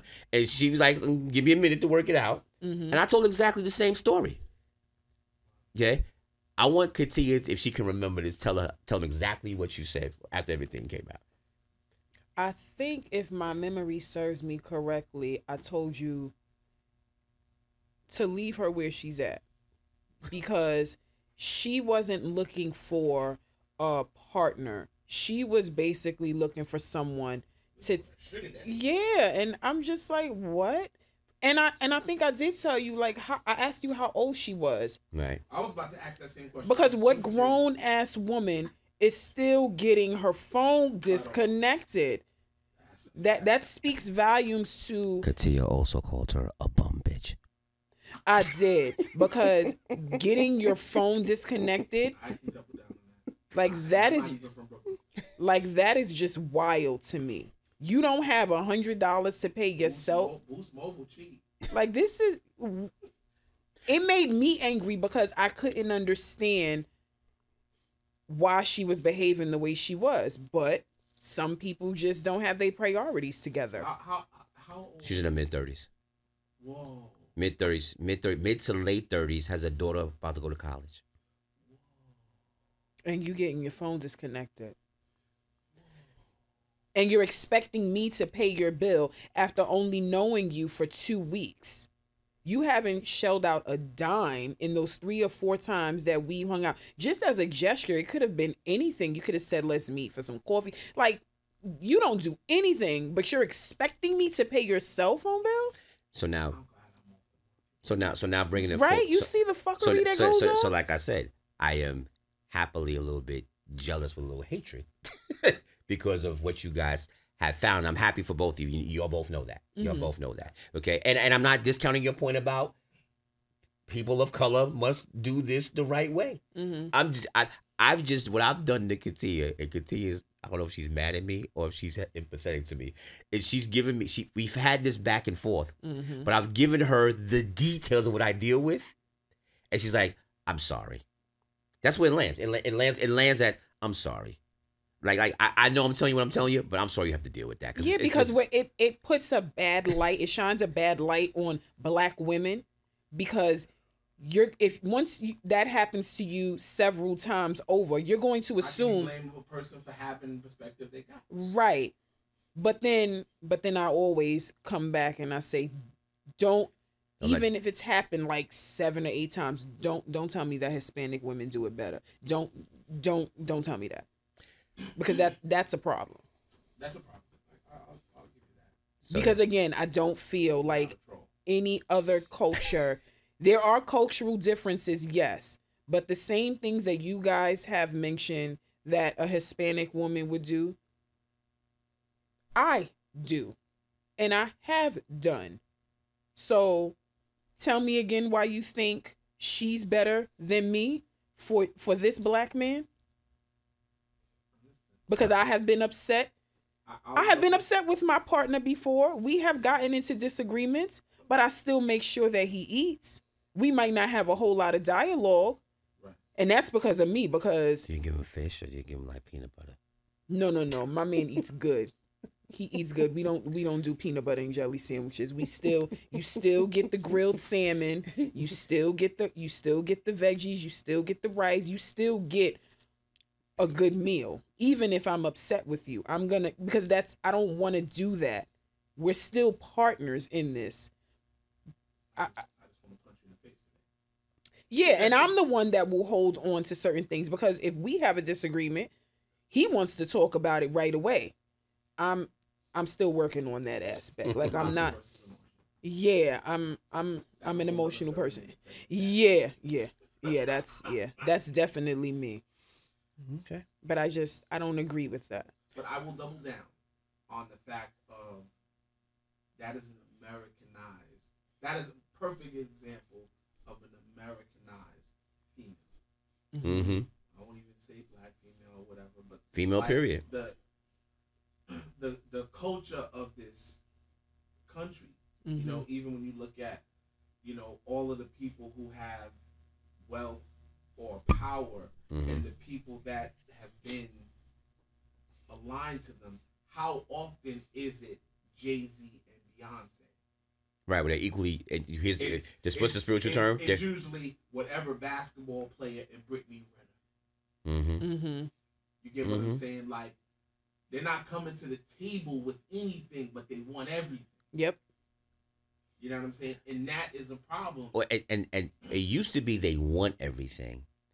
Just my personal experience, they now expect everything. Yeah. Mm-hmm. Like, and they got like damn near a clock on their arm of when you're going to deliver it. I go back to the ratio. That's what makes it so ass backwards. Like, you have a lot of demands, but what can you bring to the table? Because I know what I can bring to the table, but what can you bring?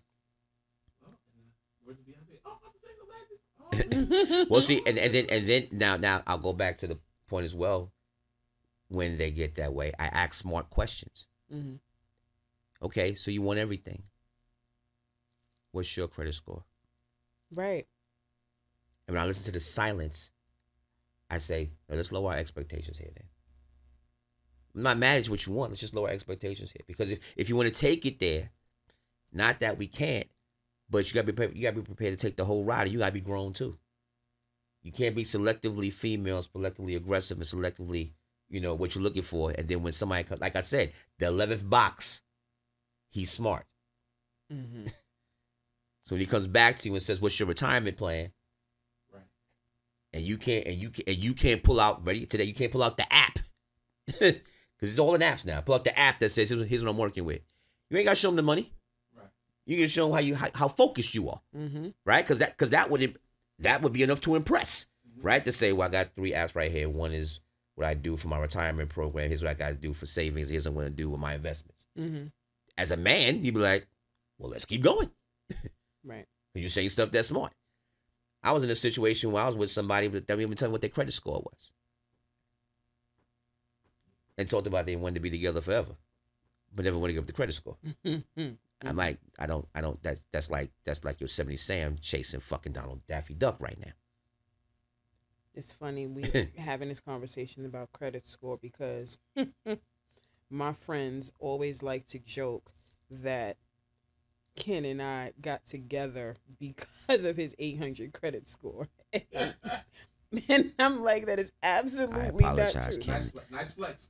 Yeah, but I apologize, Ken. I'm not sure. It was like, that is not sure if you want the world that to is know that. absolutely not true. You guys have got to stop putting that narrative out I'm there. just saying, I'm not sure if you want the world to know that, but I'm just holding you down, Ken, because sometimes we like our personal shit to be our personal shit and not let it go. So, good, on the credit score, fantastic, but just apologize if you didn't want the world to know that.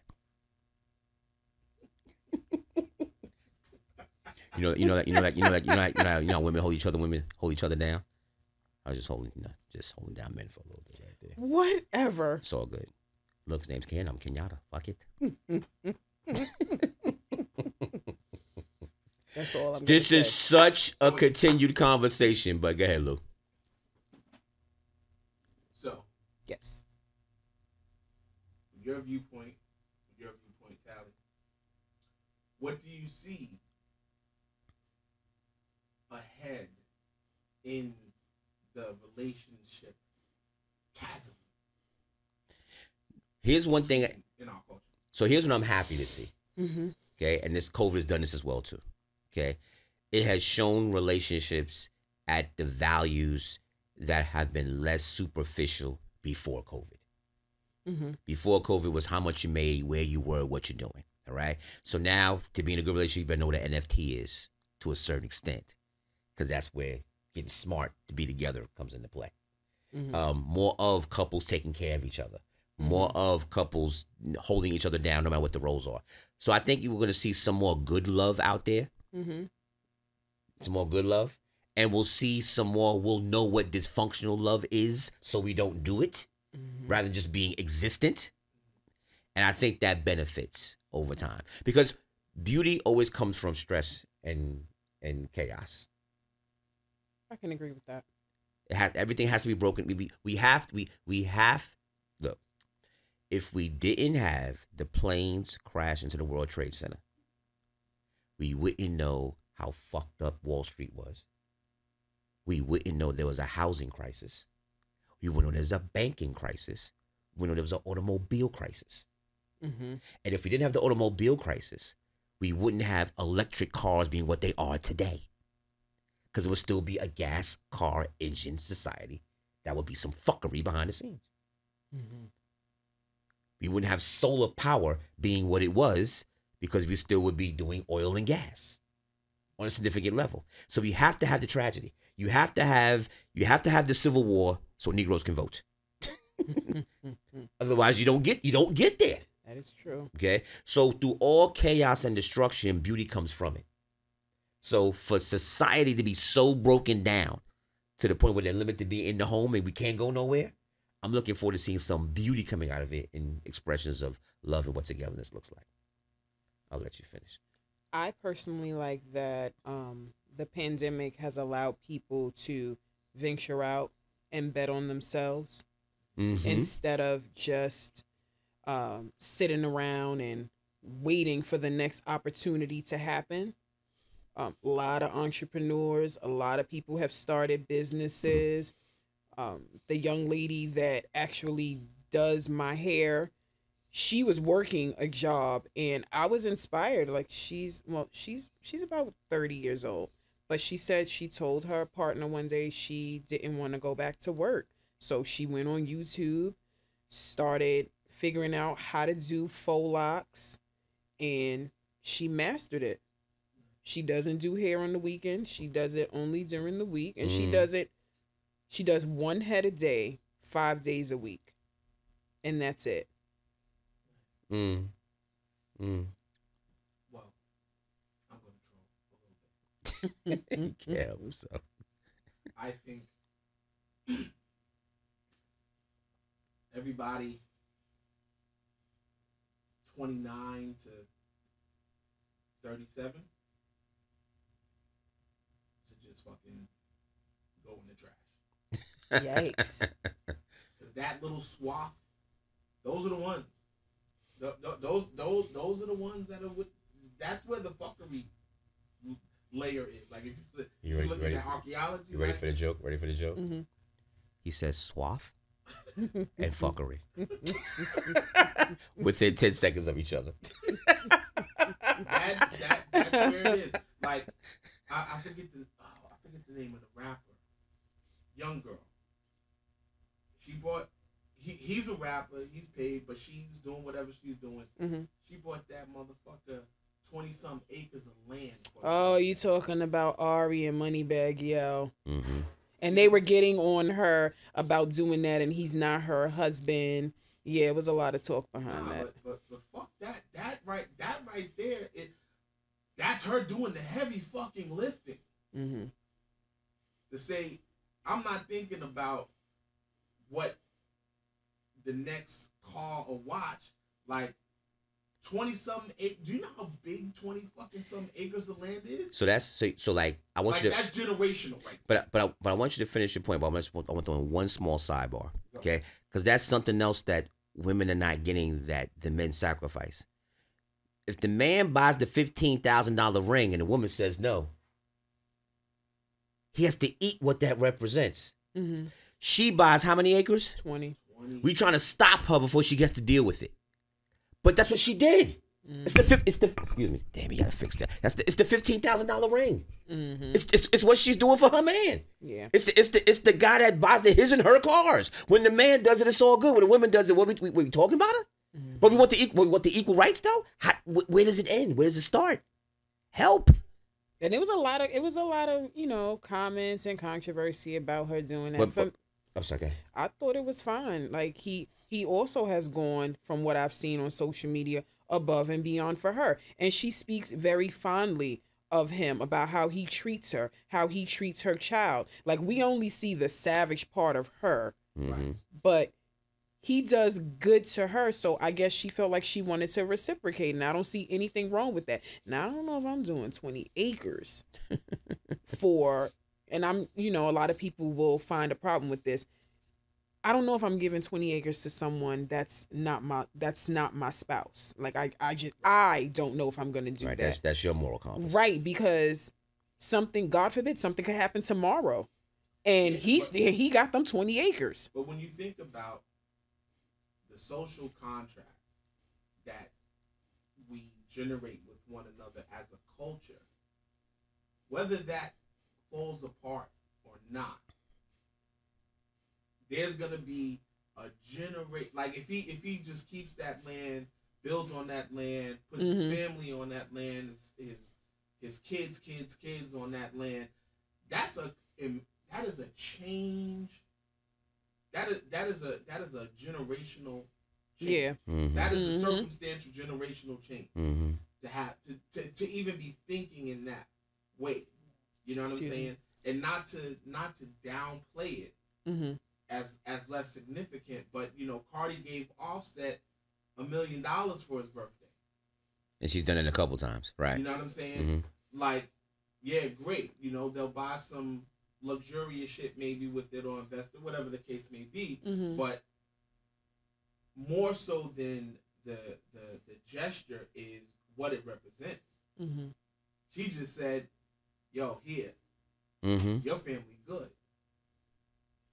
You know what I'm saying? Like, if he lost everything, and I believe this country is going to shit. So when the fucking shit really pops off, he could sit in 20 acres of land with his fucking guns and a fence and say, absolutely, I got a place to stand on my square. Mm-hmm. Mm-hmm. You know what I'm saying? And that's younger people thinking that way. That's outside of this fucking swath of fuckery. That's the biggest fucking term, right? The swath of fuckery. Like, the people who are in that age bracket, I think, this is like, they sit in kind of the changing culture in the country. You know what I'm saying? Where you have people, all right, we really gotta we really got to build us Gen Xers or whatever, you know, who are a bit older. Like, nah, we have to have a foundation, etc., etc.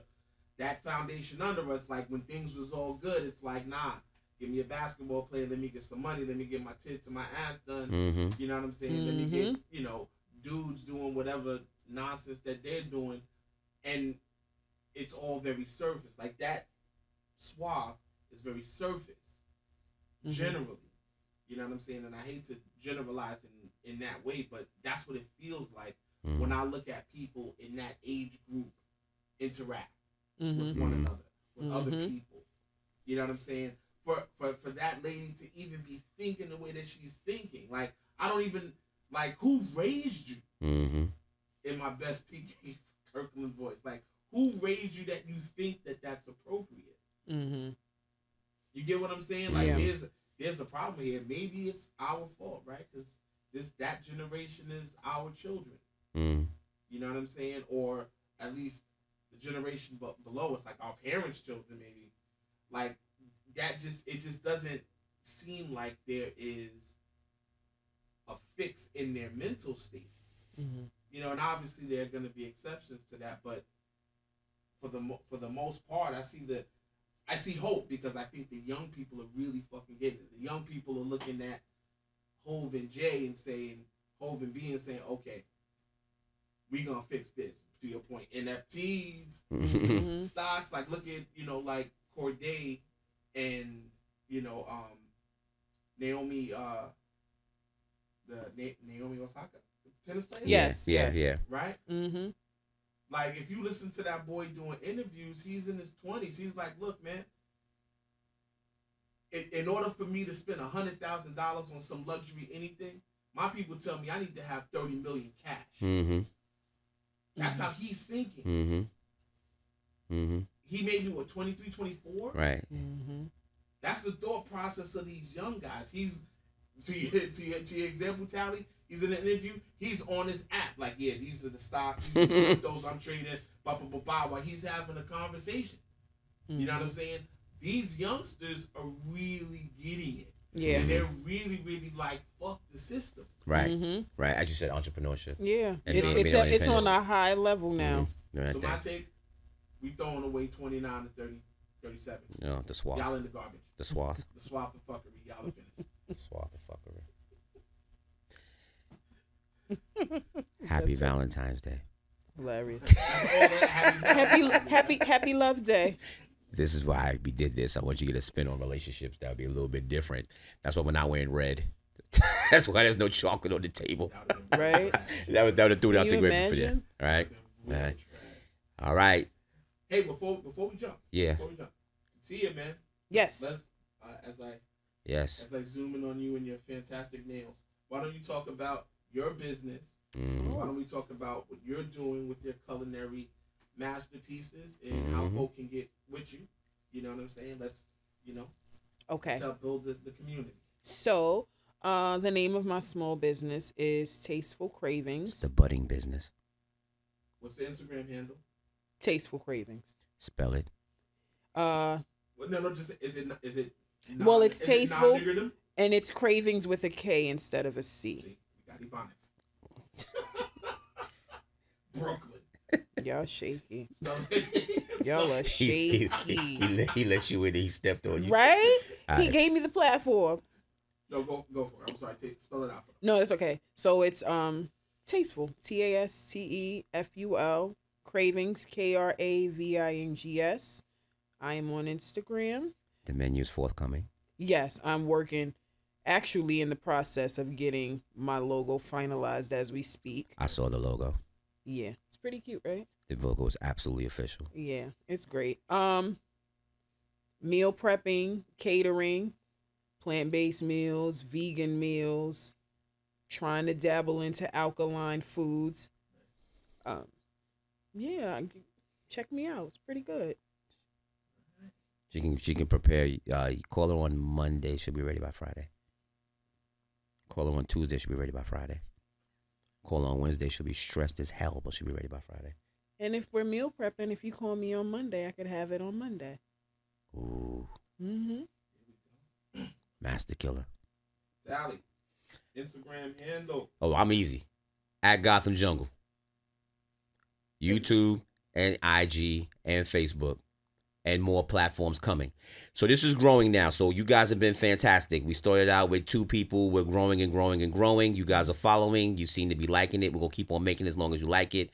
And we are in the unsolicited, unknown location of Savage Sounds. But if you Google it, you can find it. He's so ridiculous. I don't even understand. Oh, wait. I just want to add one more thing. She's the only person that can do that. TastefulKravings@gmail.com if you want to inquire about any of the services I offer. TastefulKravings@gmail.com if you want to inquire about any of the what? What'd you just say? Services. Okay. I just wanted to cut you off. You cut me off. So. Right? So at Gotham Jungle is the handle on Instagram, Facebook, and YouTube. We have live shows every 2 weeks. Surprise, surprise. There's be a live Facebook broadcast of Industry Room number 4080 forthcoming. That will be shown. I'll let everybody knows where that is in the next couple of weeks. This has been a special episode to do a spin on Love Day to talk about relationships in different ways and forms. I'm Tally. This is Katiya. This is Industry Room number 4080. And always remember this. Light and darkness cannot coexist at the same time. So if you choose to be one, choose to be the light. Say bye, Katiya. Bye, Katiya.